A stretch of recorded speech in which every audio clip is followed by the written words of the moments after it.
আসসালামু আলাইকুম। নিশ্চয়ই সবাই ভালো আছেন। আলহামদুলিল্লাহ আমিও ভালো আছি। আজকে পলাশ সাহার ভিডিওটি দেখতে দেখতে আমি আপনাদের সাথে কিছু গল্প করব। হ্যাঁ, পলাশ সাহা দেশের সম্পদ, জনগণের সম্পদ, পরিবারের সম্পদ। এই রকম একজন যোগ্য ব্যক্তি বলে পলাশ সাহার জন্য সবাই এত কষ্ট পেয়েছে। আমার মনে হয় না পৃথিবীর বুকে কোনো মানুষের জন্য কোনো মানুষ এত কষ্ট পেয়েছে। তবে এই ছেলেটার জন্য সবাই এত কষ্ট পেয়েছে। ছেলেটারও কিছু ভুল আছে, মেয়েটারও কিছু ভুল আছে, মায়েরও কিছু ভুল আছে, পরিবারেরও কিছু ভুল আছে। এই ভুলের কারণেই একটা জীবন শেষ হয়ে গেল এবং বাকি জীবনগুলো প্রায় নষ্টের মতোই। হ্যাঁ, বেঁচে থাকলেও এইসব বাচ্চা হলো আধমরা টাইপের বাচ্চা। তাই আজকে আমি আপনাদের সাথে শেয়ার করব বিয়ে কি, বিয়ের জীবনটাকে কেন গুরুত্ব দিবেন, কেন এই জীবনটাকে উপভোগ করতে চাইবেন বা কেন উপভোগ করবেন। সবাই সবার মতো উপভোগ করবেন। হাজব্যান্ডের মতো, স্ত্রী স্ত্রীর মতো, মা মায়ের মতো, বোন বোনের মতো, ভাই বোনের মতো, বা জায়েরা জায়েদের মতো। অনেক মানুষ ভাবে এদের সাথে এদের লাগিয়ে দিলে মনে হয় আমি সব ভোগ করতে পারবো। তা কিন্তু নয়। আহার, নিদ্রা, ভয়, এগুলো সব কিছুই আপনি যত করবেন তত হবে। তাই আপনি নিজেকে অন্তত পক্ষে গুটিয়ে মানুষের জীবনকে ভালো থাকতে দিন। এবার আমি বলবো বিয়েটা কি। একটা কথা মনে রাখবেন, অপবিত্র আনন্দের চেয়ে পবিত্র পবিত্র আনন্দ হলো সবচেয়ে ভালো। অপবিত্র আনন্দ জীবনের জন্য সর্বনাশ ডেকে আনে। অর্থাৎ বিয়ের মাধ্যমে আপনি যে আনন্দটা উপভোগ করবেন সেটা হলো আপনার বৈধ আনন্দ। আর বিয়েবিহীন আপনি যদি কোনো মেয়ের সাথে আনন্দ উপভোগ করতে চান সেটা হবে আপনার জীবনের জন্য সর্বনাশ। সেটা আপনার মনের সুখ, শান্তি, আপনার আয় রোজগার সব কিছুই কেড়ে নেবে। তাই মনে রাখবেন, পুরুষকে জন্ম দেন এক নারী, আবার সেই পুরুষের শেষ সময়টায় পাশে থেকে সুন্দর একটা মৃত্যু উপহার দেয় একজন নারী। তাই নারীকে অবহেলার বিষয় না। বিয়ে শুধু দুটি মানুষের বন্ধন নয়, এটি দুটি পরিবার, দুটি জীবন দর্শন এবং দুটি স্বপ্নের সম্মিলন। তবে এই সম্পর্ক যতটা সুন্দর ততটাই জটিল। সময়ের সাথে সাথে অনেকে বিয়েকে টিকিয়ে রাখাকে চ্যালেঞ্জ মনে করেন, যার ফলাফল ডিভোর্স বা বিচ্ছেদে গড়ায়। কিন্তু কিছু সচেতনতা, পরস্পরের প্রতি সম্মান ও ভালোবাসা থাকলে অনেক সমস্যায় কাটিয়ে ওঠা সম্ভব। ডিভোর্স এড়িয়ে বিয়েকে সুখী ও দীর্ঘস্থায়ী করে তোলার জন্য আমি কিছু কার্যকরী কৌশল বলবো আপনাদেরকে। বিয়ে টিকিয়ে রাখার কৌশলগুলো কি? যোগাযোগকে গুরুত্ব দিন। সবচেয়ে বড় সমস্যা বর্তমানে হলো একজন আরেকজনের কথা শুনে না, বুঝার চেষ্টা করে না, খোলামেলা কথা বলে না, অভিযোগ না করে অনুভূতি ভাগাভাগি করে না এবং পরস্পরের দৃষ্টিভঙ্গি বোঝার চেষ্টা করে না। এগুলো করা সম্পর্কে অবশ্যই সচেতন থাকতে হবে। সম্মান বজায় রাখুন। একজন মানুষ হিসেবে স্বামী, স্ত্রী অথবা পরিবারের অন্যান্য লোকজন একে অপরকে সম্মান করা খুবই জরুরি। তুচ্ছ ঘটনা বা রাগের মাথায় কাউকে ছোট করা, কটূক্তি করা, অপমান করা, পিছনে গীবত করা, দেখা যায় যে বিভিন্ন ধরনের বদনাম রটানো, এগুলো সম্পর্কের মধ্যে বিষ ঢেলে দেয়। নাম্বার 3 হলো সহানুভূতিশীল হন। সঙ্গীর অনুভূতি বোঝার চেষ্টা করুন। কখনো কষ্টে থাকলে পাশে থাকুন, সাফল্যেও পাশে থাকুন। তাই অনেকেই ভাবে বিয়ে মানে শুধু একটা দায়িত্ব। বিয়ে মানে শুধু দায়িত্ব নয়, ভবিষ্যতের পথ চলায় একজন আরেকজনের ছায়া হয়ে থাকা। নাম্বার 4 হলো একসাথে সময় কাটাবেন। ব্যস্ত জীবনে একসাথে সময় কাটানো অনেকেই ভুলে যান, তবে একসাথে খাওয়া, বেড়াতে যাওয়া, সিনেমা দেখা বা ঘরোয়া আড্ডা, এসব ছোট ছোট অভ্যাস বিয়েকে প্রাণবন্ত রাখে। নাম্বার 5, আত্মসমালোচনা ও ক্ষমা চাইতে শিখুন। নিজের ভুল স্বীকার করতে দ্বিধা করবেন না। আমি তো স্বামী, আমি তো স্ত্রী, আমি তো মা, আমি তো শাশুড়ি, আমি তো বোন, আমি তো ভাই, বা আমি তো অমুক, আমি তো তমুক, এই অহংকার বোধ ভুলে গিয়ে মাঝে মাঝে সরি বলাও কিন্তু সম্পর্ককে গভীর করে তোলে। অর্থাৎ সম্পর্কের মাঝে একটা ভালো সম্পর্ক, সুসম্পর্ক হয়। আর্থিক স্বচ্ছতা ও বোঝাপড়া।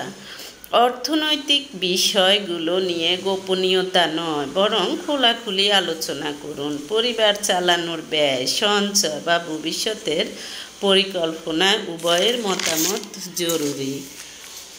নাম্বার 7 হলো বিশ্বাস ও বিশ্বস্ততা। বিশ্বাসই সম্পর্কের মেরুদণ্ড। মিথ্যা, প্রতারণা বা গোপন সম্পর্ক এইসব সম্পর্ককে তলানিতে ঠেলে দেয়। একে অপরের প্রতি স্বচ্ছতা ও একনিষ্ঠতা বজায় রাখুন। নাম্বার 8, পরিবারের হস্তক্ষেপ নিয়ন্ত্রণে রাখুন। বেশি পারিবারিক হস্তক্ষেপ অনেক সময় সম্পর্ক নষ্ট করে। স্বামী স্ত্রীর মধ্যে কোনো ঝামেলা হলে কখনো হাজব্যান্ডের মা বাবা অথবা স্ত্রীর মা বাবা অথবা ভাই বোন কাউকে টেনে আনা উচিত নয়। নিজেদের মধ্যে সমস্যা নিজেরাই সমাধান করার চেষ্টা করুন। নাম্বার 9, ধর্মীয় ও নৈতিক মূল্যবোধ বজায় রাখুন। ধর্মীয় আদর্শ অনুযায়ী একজন হাজব্যান্ড কিভাবে স্ত্রীর প্রতি দায়িত্ববান হবেন বা একজন স্ত্রী কিভাবে স্বামীর সম্মান রক্ষা করবেন, এইসব বিষয়ে সচেতন থাকলে সম্পর্ক আরও মজবুত হয়। নাম্বার 10, সন্তানের কথা ভাবুন। একটি ডিভোর্স শুধু দুজন মানুষের নয়, সন্তানের ভবিষ্যতের উপরও প্রভাব ফেলে। শিশুর মানসিক স্বাস্থ্য, সামাজিক অবস্থান এবং আত্মবিশ্বাস সব কিছুই প্রভাবিত হয়। তাই সন্তানের মঙ্গলের কথা ভেবে আরও ধৈর্যশীল হওয়া উচিত। প্রতিটি সম্পর্কেই উঠানামা থাকে, ভুল বোঝাবুঝি হয়, কিন্তু সেটাকে সময়, ধৈর্য ও ভালোবাসা দিয়ে কাটিয়ে ওঠা যায়। একজন মানুষ কখনো পুরোপুরি পারফেক্ট নয়, তবে পরস্পরের অপূর্ণতাকে গ্রহণ করতে পারলে সম্পর্ক নিখুঁত হয়ে ওঠে। বিয়ে মানে কাজের চাপে ক্লান্ত একটা দায়িত্ব নয়, বরং একজন আরেকজনের পাশে থেকে জীবনকে সুন্দর, সহজ ও অর্থবহ করে তোলার নাম হলো জীবন, নাম হলো সংসার। তাই ডিভোর্স নয়, চেষ্টা, ত্যাগ আর বোঝাপড়ার মাধ্যমেই হোক দীর্ঘদিনের একসাথে পথ চলা। অন্যদিকে মনে রাখবেন, পুরুষ মানুষেরও নারীর প্রয়োজন আছে, আবার নারীরও পুরুষের প্রয়োজন আছে। অনেক পুরুষ কী করে, অনেক পুরুষ আছে দেখা যায় যে একটা সময় তার শরীরে শক্তি থাকে, পকেটে টাকা থাকে, তখন সে নারীকে মানুষ হিসেবে গণ্য করে না। পুরুষের জীবনে এমন একটা সময় আসে তখন আর শরীরে শক্তি থাকে না, পকেটে জোর থাকে না। এতদিন যাদেরকে খাইয়েছিল, যাদের কথায় নেচেছিল, যাদের কথায় স্ত্রীকে কষ্ট দিয়েছিল, তারা কেউ পাশে থাকে না। বিশেষ করে যখন পকেট খালি হয়ে যায়, শরীরের শক্তি কমে যায়। বেশিরভাগ মানুষের পাশে থাকে সেই অবলা স্ত্রী, যাকে আগে অবহেলা করেছিল পরিবার পরিজনের কথা ধরে। তাই একজন পুরুষের শারীরিক শক্তি ও পকেটের জোর যতদিন থাকবে, তার উচিত সে তখন তার স্ত্রীকে, অন্যান্য আত্মীয় স্বজনকেও গুরুত্ব দেয়া, সম্মান দেয়া। তাহলে দেখা যাবে যে তার সংসারে ভাটা আসবে না, তারও জীবন কষ্ট হবে না। যখন আপনি একজনকে কষ্ট দিবেন না, তখন সে আপনার সেবা যত্ন করতে কখনো কষ্ট পাবে না।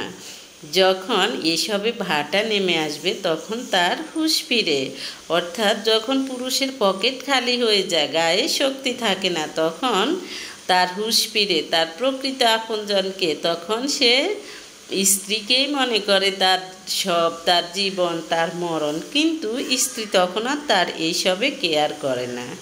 আসলে তখন আর কিছুই করার থাকে না, কারণ তখন একজন স্ত্রীর কাছে এইসবের দরকার পড়ে না, সে অভ্যস্ত হয়ে যায় অন্যভাবে বাঁচতে বাঁচতে। তাই মনে করবেন সংসার এক মায়ার বাঁধন। এখানে ভালো লাগলেও আঁকড়ে ধরে থাকতে হয়, না লাগলেও আঁকড়ে ধরে থাকতে হয়। কত শত সংসার টিকে থাকে শুধুমাত্র সন্তানের মুখের দিকে চেয়ে। সেই সন্তানও অনেক সময় পর হয়ে যায়। শেষ বয়সে এসে পাওয়া না পাওয়ার হিসেব মিলাতে গিয়েও হিসেব মিলে না। সেই অবহেলিত অযাচিত নারী আপনার শেষ বয়সে আপনাকে বাহু ডোরে ধরে রাখে বিপদে আপদে সুখে দুঃখে। আজ থেকেই সতর্ক হন, নিজের সহধর্মিণীকে মূল্য দিন। শেষ বয়সে অন্তত লজ্জিত হতে হবে না তার কাছে। একদিন পুরুষ মানুষও বুঝে যায়, যাদের কথায় নেচেছিল, যাদের কথায় স্ত্রীকে অপমান করেছিল, অবহেলা করেছিল, মানুষের কথায় তার উপর শারীরিক ও মানসিক নির্যাতন করেছিল, তারা কেউ এসে পাশে থাকে না। অন্যদিকে সৃষ্টিকর্তার কাছে থেকেও পায় শাস্তি। তাই অন্যদিকে আবার অনেক নারী আছে, দেখা যায় যে হাজব্যান্ডের সংসারে সুখে থাকার পরও তারা অন্য পুরুষের সাথে হোস্টি নষ্টি করে, তারপরে হলো প্রেম প্রীতি করে, পরকীয়া করে, অথবা ফ্রেন্ডশিপ নামে একটা অবৈধ সম্পর্কে জড়িয়ে যায়। হ্যাঁ, এইসব নারীরাও ভালো থাকে না, এরাও কিন্তু জীবনে সুখী হয় না। তাই মনে রাখবেন, সবসময় পবিত্র সম্পর্কের মাঝে মানুষ সুখে থাকে। টাকা পয়সা বাড়ি গাড়ি থাকুক বা না থাকুক, মানুষ সুখে থাকে।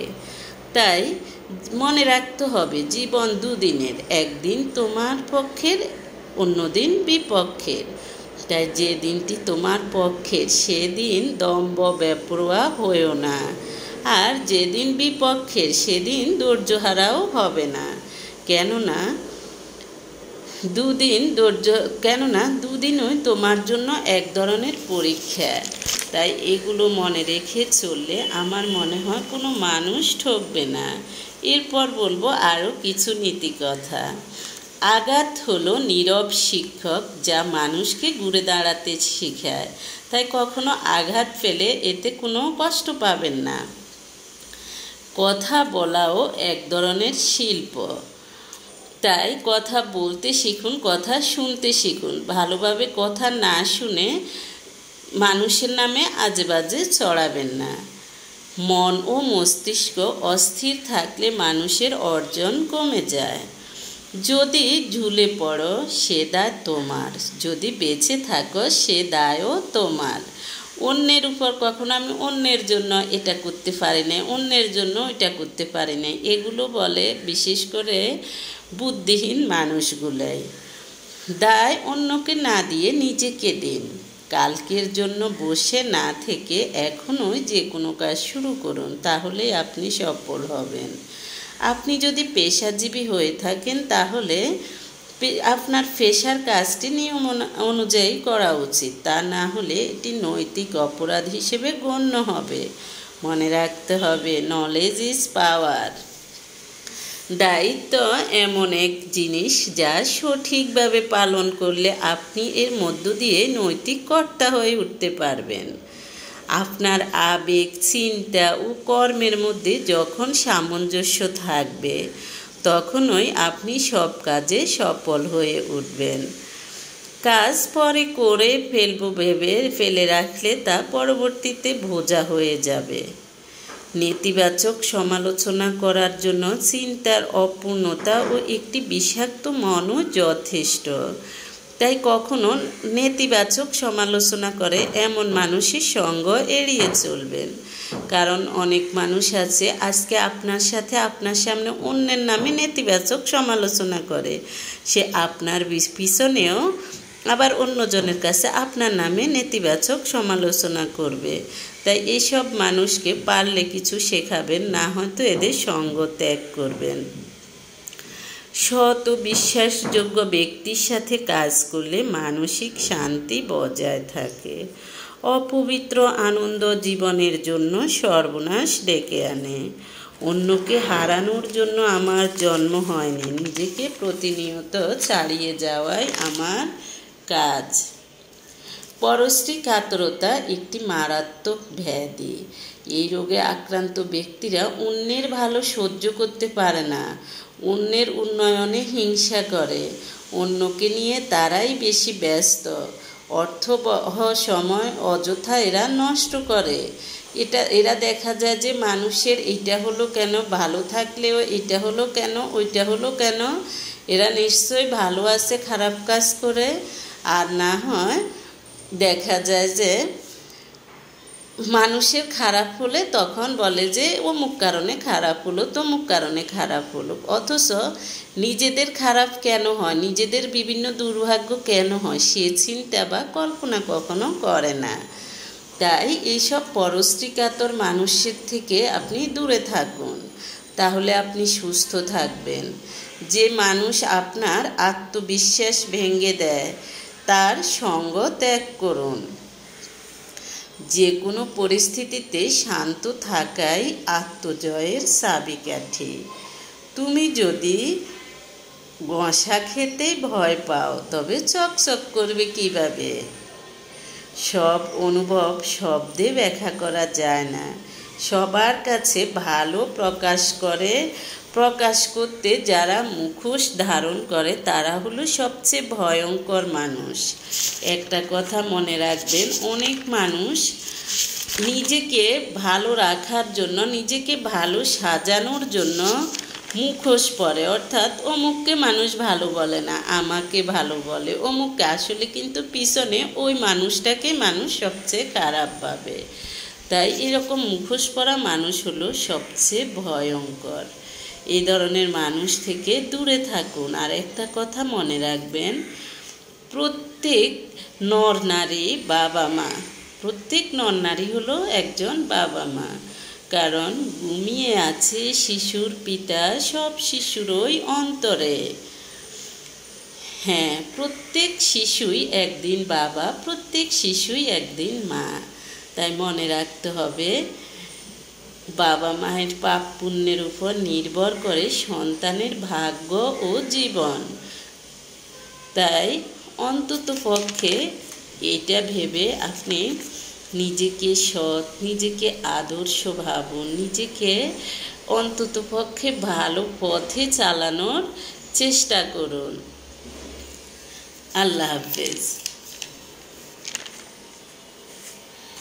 কেউ যদি কখনো আপনাকে কষ্ট দেয়, সবচেয়ে সুন্দর প্রতিশোধ হলো কারো প্রতি কোনো রকমের অভিযোগ, অপবাদ, ক্ষোভ, ঘৃণা না রেখে মানুষকে ভুলে যাওয়া।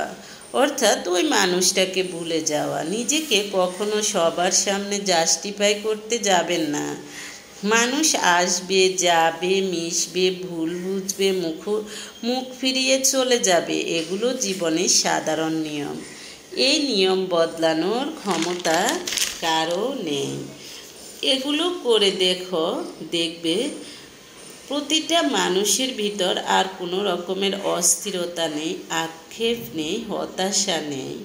তখন তুমি প্রফুল্লভাবে বাঁচতে পারবে। যা মানুষ তোমার সাথে করলে তুমি কষ্ট পাও, সে কাজগুলো তুমিও মানুষের অর্থাৎ মানুষের সাথে করা থেকে বিরত থাকো, তখনই জীবন সুন্দর হবে। চীনের শীর্ষধনী জ্যাক মা বলেছিলেন, মানুষকে অপছন্দ করে, হিংসা করে।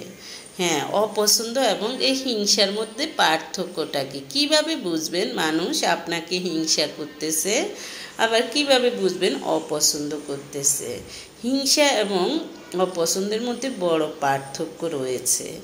যারা অপছন্দ করে তারা কখনো আপনার ধারে কাছে আসবে না, কিন্তু যারা হিংসা করে তারা পাশাপাশি দাঁড়িয়েও আপনার ক্ষতি চাইবে। আপনার থেকে কৌশলে বিভিন্ন কথা বের করে এগুলো দেখা যায় যে তিলকে তাল করে করে বিভিন্ন জায়গায় এগুলো বলে বেড়াবে। অপছন্দ নীরব দূরত্ব তৈরি করে, আর হিংসা ছদ্মবেশে কাছে এসে বিশ্বাসঘাতকতা করে। কারণ হিংসা কখনো সরাসরি আসে না, আসে কাছের মানুষ সেজে। তাই এগুলো থেকে বিরত থাকুন। আর এইসব আমি এতক্ষণ যাবৎ যা বলেছি মনে রাখবেন, এগুলো যারা এগুলোর মধ্যে ভালো কাজ আছে, খারাপ কাজ আছে। ভালো কাজগুলো যারা করবেন তাদের চেহারার লাবণ্যতা বেড়ে যাবে দিন দিন, স্মৃতিশক্তি তাদের অটুট থাকবে, অর্থাৎ এমনও হতে পারে আগের চেয়ে ভালো হবে। রোগ ব্যাধি কমে যাবে, হতাশাও কমে যাবে, নেক কাজে অনীহা আসবে না, মানসিক শান্তি নষ্ট হবে না। আর যারা খারাপ মানুষ অর্থাৎ খারাপগুলো গ্রহণ করেন তাদের দেখা যাবে যে চেহারার লাবণ্যতা কমে যাবে, স্মৃতিশক্তি কমে যাবে, রিজিক কমে যাবে, রোগ ব্যাধি বেড়ে যাবে, জ্ঞান বুদ্ধি লোপ পাবে, হতাশা বেড়ে যাবে, লজ্জা শরম কমে যাবে, নেক কাজে অনীহা আসবে, মানসিক শান্তি নষ্ট হয়ে যাবে। আর এই সবগুলোকেই বলা হয় পাপের নগদ শাস্তি। অর্থাৎ দুনিয়াতে পাপের যেসব শাস্তিগুলো দেয়া হয় সেগুলোকেই বলা হয় পাপের নগদ শাস্তি। তাই অন্তত পক্ষে নিজেকে ভালো রাখার জন্য আরও কিছু টিপস আপনাদেরকে বলবো। স্ট্রং নারীরা অর্থাৎ মানুষরা কি করে? স্ট্রং মানুষরা হলো আলোর উৎস। মনে রাখবেন, প্রত্যেক মানুষের ভিতর এক বিশাল শক্তি আছে, যা জেগে উঠলে যে কোনো মানুষ যে কোনো কিছুই অর্জন করতে পারে। তাই আজ থেকে নেমে পড়ুন নিজেকে গড়ার পথে, কাউকে দেখানোর জন্য নয়, নিজের জন্য। আপনার উপার্জন আপনার আত্মাকে শান্তি দিবে, আপনার আত্মবিশ্বাসের ভিত্তি। আপনার টাকা আপনার চোখের ভাষা বদলে দিবে চিরতরে। না বলতে শিখুন, না বলার সাহস রাখুন। সব কিছুতে হ্যাঁ বললে মানুষ আপনাকে ব্যবহার করবে। না বলতে শিখুন শান্ত কণ্ঠে কিন্তু দৃঢ়তায় ভরা। তাই বলে সব কিছুতে না বলবেন না। বুঝে শুনে, অনেকেই আছে নিজের ক্ষতি হবে সেখানেও না বলতে পারে না। তাই অন্তত পক্ষে বুঝে শুনে না বলতে শিখুন এবং হ্যাঁ বলতে শিখুন। স্ট্রং মানুষ যখন কষ্ট পায় তখন ভেঙে পড়ার বদলে চুপচাপ নিজেকে গুছিয়ে নেয়। একজন মানুষ যেভাবে স্ট্রং হয়ে ওঠে, এইসব কাজগুলো করলে একজন মানুষ স্ট্রং হয়ে ওঠে, অর্থাৎ মনের দিক থেকে আপনি স্ট্রং হয়ে উঠবেন। স্ট্রং নারী মানে আবেগহীন মানুষ না। তিনি কাঁদেন, তিনি হাসেন, তিনি বাধা দেন, থামিয়ে রাখেন। মনে রাখবেন, আপনি থেমে গেলে তো সব থেমে যাবে। নিজের সম্মান আর সীমানা আঁকড়ে ধরেন। স্ট্রং মানুষ কারো করুণা চান না, চান সম্মান। অনেক সময় অনেক মানুষ আছে নিজের যত্ন নেয় না, কিন্তু অন্যের যত্ন নেয়। মনে রাখবেন, নিজেকে অবহেলা করে আপনি কাউকে সত্যিকার ভালোবাসতে পারবেন না। নিজের যত্ন নেওয়া মানে বিলাসিতা নয়, এর মানে হলো নিজেকে সম্মান জানানো। মনে রাখবেন, চুপ থেকে ভালো মানুষ হওয়া যায়, কিন্তু স্ট্রং মানুষ হওয়া যায় না। তাই মতামত দিতে শিখুন। সম্পর্ক নয়, আত্মসম্মান আগে।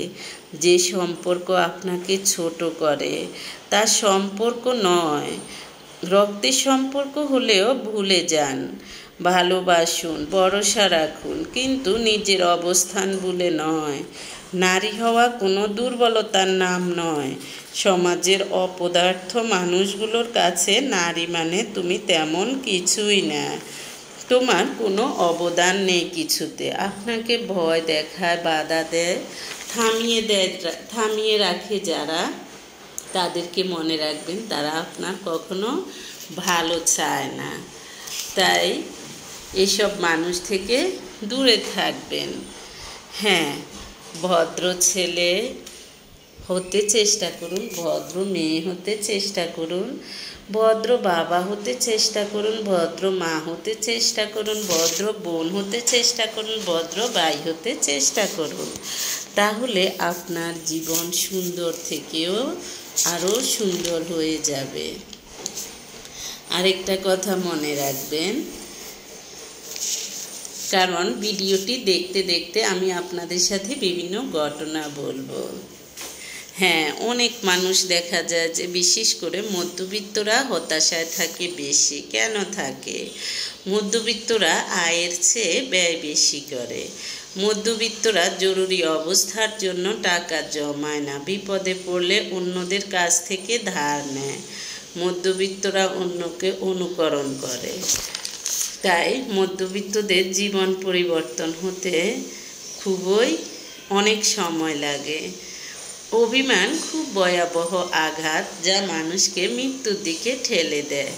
কিছু মানুষ আছে, এগুলো দেখা যায় যে বুঝেই না, কারণ এগুলো বুঝার মতো তার ওই ধরনের জ্ঞান থাকে না। বাস্তবতা হলো, সংসারে নারীর ভূমিকা কেউ মূল্যায়ন করে না। যখন পরিবারে কোনো সমস্যা হয়, সবাই নারীর দিকেই অভিযোগের আঙ্গুল তোলে।